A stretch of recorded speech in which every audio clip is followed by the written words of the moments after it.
नमस्कार दोस्तों, मैं हूं निशांत केसरी। ज्ञान ज्योति क्लासेस में आपका हार्दिक स्वागत है। दोस्तों, ये वीडियो विशेष रूप से सीटेट से संबंधित है। आज हम लोग इस वीडियो के अंतर्गत बाल मनोविज्ञान के अंतर्गत वाइगोत्स्की का सिद्धांत समझेंगे। इससे पहले हम लोगों ने जीन पियाजे का संज्ञानात्मक विकास का सिद्धांत और कोहलबर्ग के नैतिक विकास का सिद्धांत का अध्ययन कर लिए थे।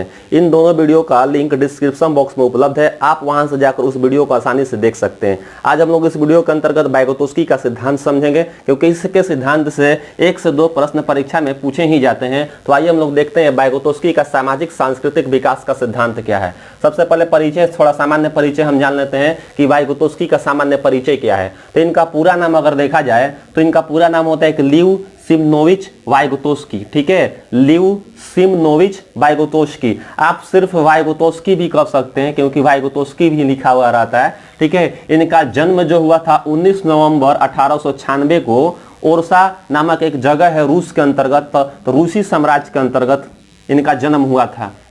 आप सिर्फ इतना ही याद रखिएगा कि लिव वाइगोत्स्की कहाँ के रहने वाले थे। तो लिव वाइगोत्स्की रूस के रहने वाले थे। ठीक है, रूस ही पूछता है, परीक्षा में पूछ लेता है कि वाइगोत्स्की कहाँ के रहने वाले थे। तो वाइगोत्स्की जो रहने वाले थे, ठीक है, रूस के रहने वाले थे। इनकी मृत्यु कब हुई थी? मृत्यु हुई थी 11 जून 1934 को मॉस्को में हुआ था। ये सामान्य जानकारी हो गया। इसमें इनका जन्म स्थान पूछा जाता है, कौन से देश के रहने वाले थे, तो रूस के रहने वाले थे। आगे देखेंगे इनके सिद्धांत को और किस किस नाम से जाना जाता है, यानी कि ये जो सामाजिक विकास का जो सिद्धांत जो है और भी अन्य नाम से जाना जाता है। तो देखिए यहाँ पे सामाजिक सांस्कृतिक विकास का सिद्धांत। ठीक है, लिव वाइगोत्स्की का सामाजिक सांस्कृतिक विकास का सिद्धांत, या इसको हम संज्ञानात्मक विकास का सिद्धांत भी कहते हैं, या एक और सिद्धांत है इन्हीं के नाम पर ही है, वाइगोत्स्की का सिद्धांत। ठीक है, वाइगोत्स्की का सिद्धांत भी कह सकते हैं, या संज्ञानात्मक विकास का सिद्धांत कह सकते हैं, या सामाजिक सांस्कृतिक विकास का सिद्धांत कह सकते हैं। ये तीनों नाम इनके सिद्धांत का ही नाम है। प्रचलित नाम इनका हो जाएगा सिद्धांत का नाम सामाजिक सांस्कृतिक विकास का सिद्धांत, यानी कि वाइगोत्स्की का सामाजिक सांस्कृतिक विकास का सिद्धांत इनका प्रचलित नाम है। संज्ञानात्मक विकास को जीन पियाजे ने भी दिया था और संज्ञानात्मक विकास को ये भी देते हैं, लेकिन दोनों में अंतर है। यहाँ पे हम समझने का प्रयास करेंगे। उससे पहले यहाँ पे प्रमुख शब्दावली है, ठीक है, जो कि परीक्षा में यदि यह शब्दावली है तो आप समझ लीजिएगा कि ये यहाँ पे बात किया जा रहा है वाइगोत्स्की का बात किया जा रहा है। ठीक है, तो ये कौन कौन से शब्द होते हैं कि जो वाइगोत्स्की से संबंधित होते हैं। तो देखिए यहाँ पे सामाजिक सांस्कृतिक शब्द आवे, जहाँ पे भी सामाजिक लगा रहेगा, पूरा बड़ा क्वेश्चन रहेगा, उसमें सामाजिक रहेगा, वैज्ञानिक का नाम, मनोवैज्ञानिक का नाम पूछे तो आपका वाइगोत्स्की आंसर हो जाता है। सामाजिक सांस्कृतिक शब्द लगा रहेगा, वो भी आपका वाइगोत्स्की से ही संबंधित होता है। जेडपीडी एक सिद्धांत, इसी में आगे हम लोग जेडपीडी भी पढ़ेंगे, क्या होता है जेडपीडी। तो जेडपीडी ऐसे डायरेक्ट भी पूछ लेता है कि जेडपीडी किनके द्वारा ये बताया गया है, जेडपीडी किनके द्वारा दिया गया है, तो लिव वाइगोत्स्की के द्वारा ही दिया गया है। तो जेडपीडी एक शब्द आता है स्कैफोल्डिंग। ठीक है, स्कैफोल्डिंग शब्द आता है। स्कैफोल्डिंग हिंदी में भी दिया रहता है, इंग्लिश में भी दिया रहता है। ठीक है, ये इंग्लिश यहाँ पे होगा स्कैफोल्डिंग। इसका अर्थ होता है हिंदी में पाड़ या फिर ढांचा होता है, सहयोग देना, सहारा देना या सहयोग प्रदान करना। ये सब शब्दावली का यदि प्रयोग है तो समझ लीजिएगा ये जो है वाइगोत्स्की से संबंधित है। व्यक्तिगत वार्ता, प्राइवेट स्पीच जिसको बोला जाता है।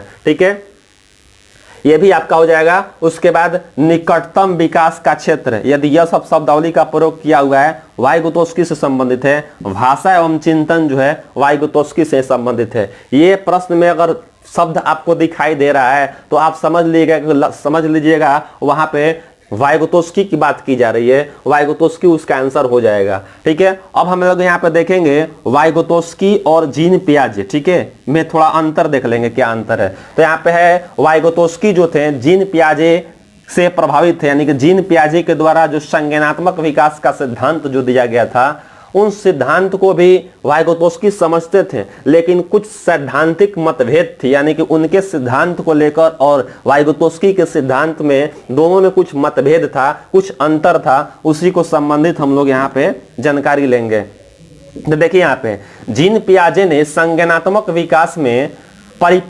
परिपक्वता को महत्वपूर्ण माना है, ठीक है। यानी कि जीन पियाजे के अनुसार बालक का जो संज्ञान जो होता है, जो मानसिक विकास जो होता है, जो उसमें ज्ञान का निर्माण होता है, उसमें परिपक्वता को उन्होंने महत्वपूर्ण माना है। जैविक कारक को उन्होंने महत्वपूर्ण माना है कि जैसे जैसे परिपक्वता होती है वैसे वैसे बालक के अंदर संज्ञान उत्पन्न होता है। लेकिन वाइगोत्स्की क्या कहते हैं कि सामाजिक कारकों व भाषा को महत्वपूर्ण माना है। लेव वाइगोत्स्की के अनुसार बालक का जो संज्ञान जो होता है, आसपास के परिवेश में जो भी उसका सामाजिक वातावरण है, सामाजिक कारक में परिवार आ जाएंगे, मित्र आ जाएंगे, आसपास पड़ोस आ जाएंगे, ये सब होता है। साथ ही साथ भाषा को महत्वपूर्ण माना, जो उसके परिवेश में जो भाषा उत्पन्न हुई, जो भाषा बोली जा रही है, उसको महत्वपूर्ण माना है, ठीक है। आगे है कि जीन पियाजे संज्ञानात्मक विकास में संस्कृति तथा शिक्षक की भूमिका के महत्व को नहीं देते हैं। देखिएगा, जीन पियाजे अपने संज्ञानात्मक विकास के क्षेत्र में देखिएगा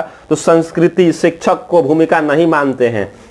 वो तो भूमिका माने हैं परिपक्वता को, या फिर कह सकते हैं जैविक कारक को महत्व मानते हैं। जबकि वाइगोत्स्की जो है, वाइगोत्स्की के अनुसार, ठीक है, वाइगोत्स्की के अनुसार संज्ञानात्मक विकास बालक के अंदर संस्कृति, शिक्षक और भाषा को वो महत्व देते हैं। बोलते हैं कि बालक का जो संज्ञान जो उत्पन्न होता है, बालक के अंदर जो मानसिक शक्ति जो उत्पन्न होती है, संज्ञान जो उत्पन्न होता है, वह जो होता है उसकी संस्कृति से होता है, शिक्षक के सहयोग से होता है, भाषा से होता है। ये वाइगोत्स्की मानते हैं, जबकि जीन पियाजे ऐसा नहीं मानते हैं। आगे पॉइंट देखेंगे, एक और पॉइंट कि जीन पियाजे के संज्ञानात्मक स्तर को मानते हैं। देखिएगा, जीन पियाजे संज्ञानात्मक स्तर को 1 मानते हैं, ठीक है। जीन पियाजे संज्ञानात्मक स्तर को 1 मानते हैं, जबकि वाइगोत्स्की ऐसा नहीं मानते हैं। वाइगोत्स्की क्या कहते हैं? वाइगोत्स्की कहते हैं कि वाइगोत्स्की का मानना है कि बच्चे स्वतंत्र रूप से क्या कर सकते हैं तथा वयस्कों की सहायता प्राप्त करके क्या कर सकते, दोनों में अंतर। देखिएगा, यहाँ पे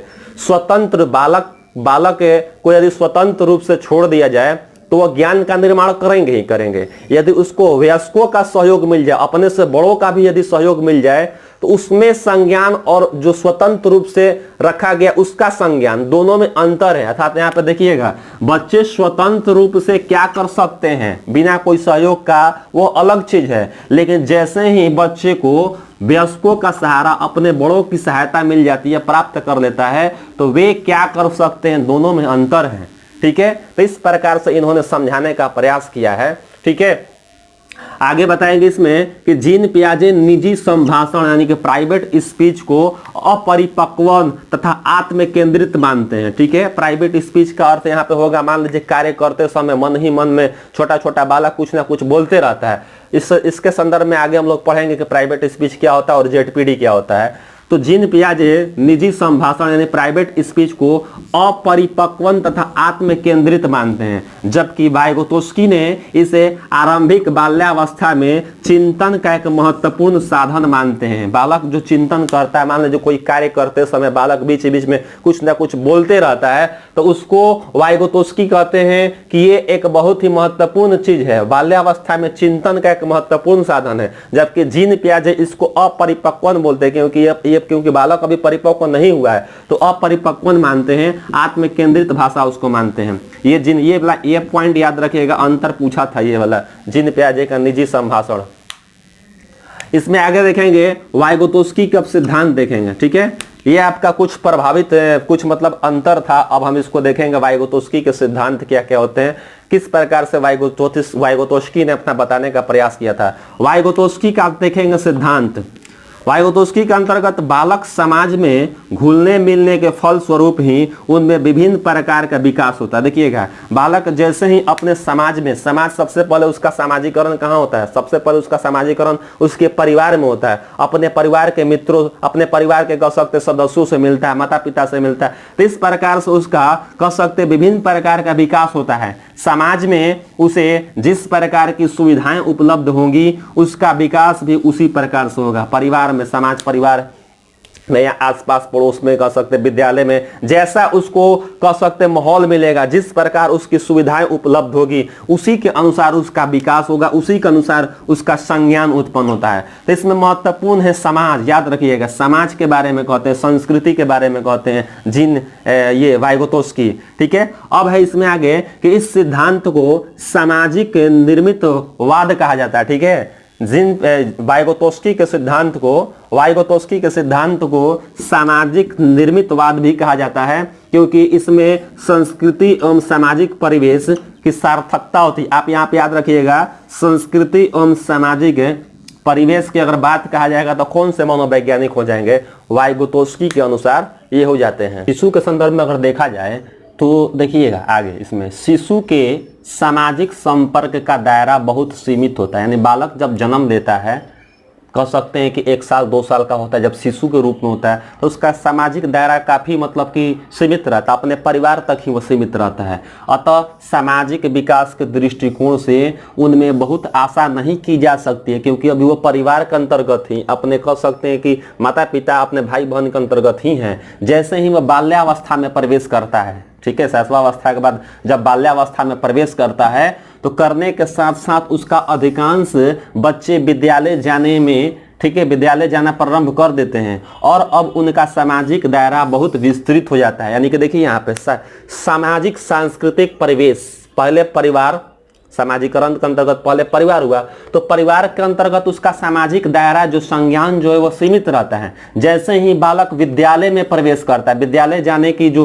अवस्था जो होती है वो बाल्यावस्था में होती है, अब उसका दायरा कुछ अलग होगा, उसका अब सामाजिकरण कुछ अलग होगा, संज्ञानात्मक विकास कुछ अलग होगा, बढ़ा हुआ प्रतीत होगा, तो सामाजिक दायरा बहुत विस्तृत हो जाता है। इस प्रकार से बताया गया है। आगे देखा जाए उसी में जब बाल्यावस्था के बाद जब किशोरावस्था आता है तो देखिएगा, किशोरावस्था संवेगों के तीव्र अभिव्यक्ति की अवस्था होती है। इस अवस्था में संवेग काफी तीव्र होते रहे, तुरंत अभिव्यक्त कर दी जाती है और इस अवस्था में विशिष्ट रुचियों और सामाजिक संपर्क का क्षेत्र भी अत्यधिक विस्तृत हो जाता है। बालक में विभिन्न प्रकार के रुचि उत्पन्न होते हैं। बालक का जो दायरा जो होगा, सामाजिकरण का दायरा जो होगा या फिर सामाजिक संपर्क जो होगा या फिर उसका संज्ञान जो होगा वह विस्तृत रूप ले लेगा, विस्तृत क्षेत्र में बढ़ेगा, जिससे क्या होगा, उसका संज्ञानात्मक विकास में वृद्धि होती है। आगे वाइगोत्स्की कहते हैं कि वाइगोत्स्की के अनुसार सभी मानसिक या फिर बौद्धिक क्रियाएं, ठीक है, सभी मानसिक या फिर बौद्धिक क्रियाएं पहले बाहरी समाज की दुनिया में घटित होता है तथा अंतः क्रियाओं के द्वारा बच्चे अपने समुदाय की संस्कृति को सीखता है। देखिए यहाँ पे याद रखिएगा, बच्चे अंतः क्रिया के द्वारा सामाजिक यानी समाज से अंतः क्रिया स्थापित करते हैं। समाज में अपने आप को अंतः क्रिया के द्वारा विभिन्न प्रकार के उनको ज्ञान, विभिन्न प्रकार के मानसिक क्षमताएं उनके अंदर आती है, समुदाय की संस्कृति को वो सीखते हैं। ठीक है, आगे कहते हैं कि वयस्कों और समवयस्कों के साथ परस्पर क्रिया से बच्चे सीखते हैं। बच्चे वयस्क से सहारा ले सकते हैं या फिर अपने समवयस्कों से, देखिए यहाँ पे वयस्कों तथा समवयस्कों से, अपने से बड़ों या फिर अपने ही उम्र के सहपाठियों के साथ परस्पर क्रिया के माध्यम से बच्चे बहुत कुछ सीख सकते हैं। उसका संज्ञानात्मक विकास बहुत विस्तृत हो सकता है। इस प्रकार वाइगोत्स्की अपने सिद्धांत में समझाए हुए हैं। इस प्रकार से देखें आगे, इसी में हम देखते हैं कि बच्चे सहयोगात्मक समस्या समाधान, याद रखिए ये पॉइंट याद रखिएगा, बच्चे सहयोगात्मक समस्या समाधान करता होते हैं। इसका तात्पर्य ये होता है कि बालक को यदि किसी प्रकार का समस्याएं हो रही है, यदि वो नहीं भी जानता है तो उसको यदि सहारा दे दिया जाए, उसको यदि सहयोग दे दिया जाए तो उस आसानी से उस समस्या का समाधान कर सकता है। अर्थात कह सकते हैं कि बच्चे अपने शिक्षक के निर्देश अनुसार, ठीक है, बच्चे अपने शिक्षक के निर्देशानुसार अपने साथियों की सहायता से उन समस्याओं का समाधान कर पाते हैं जिन्हें उन्होंने पहले से कक्षा में देखा है। यानी कि कक्ष में यदि शिक्षक कोई समस्या समाधान की है, दे दिए फिर छात्रों को करने के लिए, छात्र नहीं कर पा रहे हैं तो छात्र अपने सहपाठियों से, चूंकि शिक्षक के निर्देशानुसार शिक्षक ऐसा बोलेंगे कि तुम अपने मित्रों का सहयोग लेकर इस समस्या का समाधान कर दो, तत्पश्चात देखिएगा बालक वो समस्या का समाधान कर देता है। तो इस प्रकार का जो सहयोगात्मक समस्या समाधान होता है बालक में होता है और इस प्रकार उसका मानसिक विकास वृद्धि होने लगता है। तो ये जिन पे ये वाइगोत्स्की के द्वारा अपने सिद्धांत में बताया गया। अब यहां से एक बहुत ही मजेदार पॉइंट्स देखेंगे, पूछा जाता है हमेशा ZPD, यानी कि इसका हिंदी पहले देख लिया जाए, समीपस्थ विकास का क्षेत्र। इसी को संभावित विकास का क्षेत्र के नाम से भी जानते हैं। समीपस्थ विकास का क्षेत्र, संभावित विकास का क्षेत्र, और इसका इंग्लिश जो होता है जोन ऑफ प्रोक्सिमल डेवलपमेंट। कभी कभी इसका फुल फॉर्म ही पूछ लेता है आपसे कि ZPD का फुल फॉर्म निम्न में से क्या है। तो फुल फॉर्म याद रख लीजिएगा, फुल फॉर्म इसका जो होगा Z, zone of proximal development, इसको शॉर्ट में बोलते हैं जेडपीडी।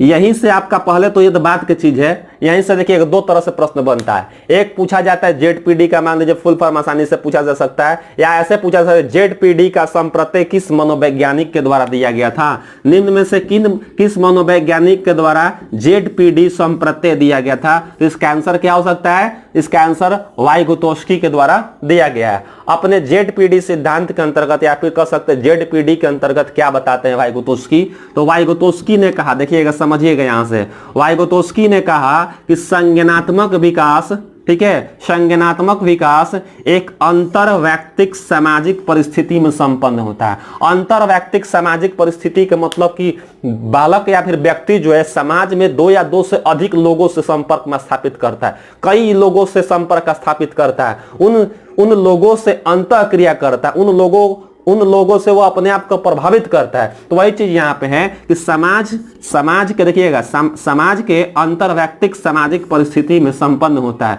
विभिन्न प्रकार के सामाजिक पहलुओं से वो रूबरू होता है, तत्पश्चात उसका बौद्धिक क्षमता में वृद्धि होती है। अर्थात कह सकते हैं हम, देखिएगा, बच्चे बिना किसी मदद के स्वयं कोई कार्य कर सकते हैं, ये तो ठीक है कि बच्चे स्वयं समाधान करता होते हैं। एक ये क्षेत्र याद है, 2 पॉइंट्स यहाँ पे याद रखना है कि बच्चे बिना किसी मदद के स्वयं कोई कार्य कर सकते हैं, उसमें और से अलग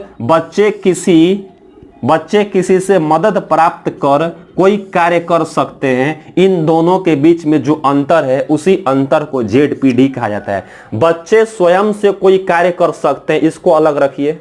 दूसरा क्या होता है कि बच्चे किसी के सहयोग से कार्य कर सकते हैं, वो कार्य में अंतर होगा और खुद से करने में अंतर होगा। तो वही बात है कि बच्चे यदि स्वाभाविक रूप से बिना किसी प्रकार का मदद से कोई कार्य करता है तो वो अलग होगा, ठीक है। बच्चे यदि किसी के मदद प्राप्त करके कोई कार्य करता है तो वो अलग होगा। इन दोनों के बीच का जो क्षेत्र है, मान लीजिए यहां पे बच्चा है, ये बच्चा जो है स्वयं कोई कार्य कर रहा है, अपने से कोई कार्य कर, जैसा भी करे खुद से कर रहा है, लेकिन यहाँ पे वही कार्य किसी अन्य व्यक्ति को सहयोग दे दिया गया, ठीक है, सहयोग भी दिया गया है। इसके बीच के क्षेत्र को हम ही बोलते हैं, क्या बोलते हैं, जेडपीडी। यहाँ पे सहयोग दिया गया वो अभी नहीं बताया गया, जब सहयोग दिया गया तो वही आगे ढांचा हो जाएगा। यहाँ पे क्षेत्र की बात कही जा रही है कि बच्चा यदि खुद से कोई कार्य किया तो उसका परिणाम कुछ अलग होगा, बच्चे को यदि किसी प्रकार का सहयोग दे दिया गया तो उसका परिणाम अलग होगा। इन दोनों के जो बीच का जो क्षेत्र जो है, इसी को तो जेडपीडी कहा जाता है, इसी को कहा जाता है जोन ऑफ प्रॉक्सिमल डेवलपमेंट कहा जाता है। तो समझ में आ गया होगा कि यही जो क्षेत्र जो होता है, यानी कि बिना किसी मदद के और मदद करने के बाद के बीच का जो क्षेत्र जो होता है, उसी क्षेत्र को हम क्या बोलते हैं, जेडपीडी का सिद्धांत कहा जाता है। आगे देखेंगे इसमें ढांचा या फिर इसको पाड़ निर्माण कहा जाता है। पूछा जाता है कि ढांचा क्या है या फिर पाड़ निर्माण क्या है। इंग्लिश इसका लिखा रहता है, इंग्लिश वाले सेक्शन में देखिएगा तो स्कैफोल्डिंग लिखा रहता है। यह होता क्या, देखिएगा स्कैफोल्डिंग इसी से निकल कर आया है, जेडपीडी से ही। तो कैसे देखेंगे, जब बच्चा किसी समस्या के समाधान का हल किसी की सहायता से या मार्गदर्शन से अस्थायी रूप से करता है। देखिएगा, जब कोई समस्या समाधान बालक करते तो या खुद से कर लिया तो ठीक है, जब खुद से यानी कि स्वयं से उस समस्या का समाधान नहीं कर पाता है तो उस बालक को किसी की सहायता की आवश्यकता पड़ती है, या फिर कह सकते हैं यदि कोई मदद कर रहा है तो आसानी से वो कार्य कर लेता है। तो वही चीज यहाँ पर है कि जब बच्चा किसी समस्या के समाधान का हल किसी की सहायता से या किसी की मार्गदर्शन में करता है और यह सहायता यह मार्गदर्शन अस्थायी रूप से दिया जाता है, यानी कि जब वह स्वयं से करने लगता है तो फिर सहारा हटा लिया जाता है, अस्थायी रूप से करता है तो वह प्रक्रिया सहारा देना कहलाती है, या इसी को स्कैफोल्डिंग कहते हैं। पाड़ देना, पाड़ निर्माण करना या फिर ढांचा निर्माण कहलाता है, ठीक है। सहयोग तब वापस ले लिया जाता है जब वह बच्चा स्वतंत्र रूप से कोई कार्य करने लगता है। जैसे कि मान लीजिएगा यहाँ पे स्वयं से कोई कार्य कर रहा है, संभावित है, मान लीजिएगा कोई स्वयं से कार्य कर रहा है, समस्या का समाधान नहीं हो रहा है तो एक नया कार्य करना है, तो यहाँ पे जो सहयोग जो स्थापित होगा, जो भी कार्य करने के लिए जो भी कोई व्यक्ति या फिर कोई मार्गदर्शन दिया जा रहा है, सहयोग स्थापित होता है अस्थायी रूप से, इसी को बोला जाता है स्कैफोल्डिंग या फिर इसी को बोलते हैं हम ढांचा निर्माण करना। कक्षा कक्ष में भी देखिएगा शिक्षक मदद कर देते हैं या फिर अपने मित्र से भी बालक मदद लेते हैं। तो कोई भी समस्याओं का समाधान करने के लिए यदि कोई सहारा दिया जाता है, कोई अस्थायी रूप से सहयोग देता है, तो वही सहयोग देना क्या कहलाता है, सहारा देना कहलाता है या फिर स्कैफोल्डिंग कहते हैं। इस प्रकार से कई प्रकार के प्रश्न बनते हैं। देखिएगा 2019 में प्रश्न पूछा गया था, ये प्रश्न है 8 दिसंबर 2019 में जो परीक्षा हुआ था उसी का प्रश्न है, इससे संबंधित प्रश्न डायरेक्ट पूछा गया था। एक प्रश्न है कि बच्चों को संकेत देना तथा आवश्यकता पड़ने पर सहयोग प्रदान करना निम्नलिखित में से किसका उदाहरण हो सकता है, ये प्रश्न है। ठीक है, प्रश्न फिर से पढ़ देते हैं कि बच्चों को संकेत देना तथा आवश्यकता पड़ने पर सहयोग प्रदान देना निम्नलिखित में से किसका उदाहरण है। पहला ऑप्शन है पाड़, कोष्ठ में ढांचा लिखा है। उसके बाद दूसरा ऑप्शन है प्रबलन, तीसरा ऑप्शन है अनुबंधन और चौथा ऑप्शन है मॉडलिंग।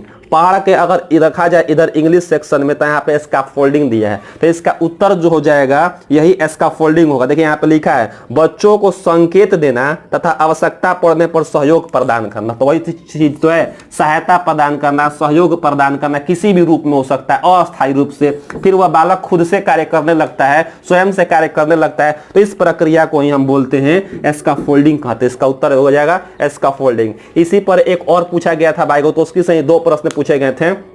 अब देखिए एक और प्रश्न पूछा जा रहा है कि निम्नलिखित में से किस मनोवैज्ञानिक ने बच्चों को ज्ञान के सक्रिय जिज्ञासु के रूप में देखते हुए उनके चिंतन पर सामाजिक एवं सांस्कृतिक विषय वस्तुओं के प्रभाव को महत्व दिया। सामाजिक एवं सांस्कृतिक यहाँ पे लिखा हुआ है। ऑप्शन है लॉरेंस कोहलबर्ग, जेबी वाटसन, लेव वाइगोत्स्की, जीन पियाजे। तो आप लोग को भी मन में ही आ रहा होगा इसका उत्तर क्या हो जाएगा। लिखा हुआ है कि सामाजिक सांस्कृतिक। अभी बताएं कि जहां पर भी सामाजिक सांस्कृतिक दिखाई देवे, जहां पर भी जेडपीडी दिखाई देवे, वह उसका आंसर जो होगा वाइगोत्स्की हो जाएगा। इस प्रकार इसका उत्तर जो होगा लेव वाइगोत्स्की हो जाएंगे इसका आंसर। इस प्रकार से कई प्रकार का प्रश्न पूछे जाते हैं, आप अभ्यास कर सकते हैं प्रीवियस ईयर के माध्यम से या फिर कोई प्रैक्टिस सेट के माध्यम से इस पर संबंधित प्रश्न बना सकते हैं। और प्रीवियस ईयर में आप देख सकते हैं किस प्रकार से इस चैप्टर से संबंधित प्रश्न बने हुए हैं। तो आप लोग अभ्यास कीजिए और परीक्षा में अच्छे अंक प्राप्त कीजिए। आज के वीडियो में इतना ही रहेगा, अगले वीडियो में कुछ और भी तथ्य को हम लोग लेकर आएंगे। बहुत बहुत धन्यवाद।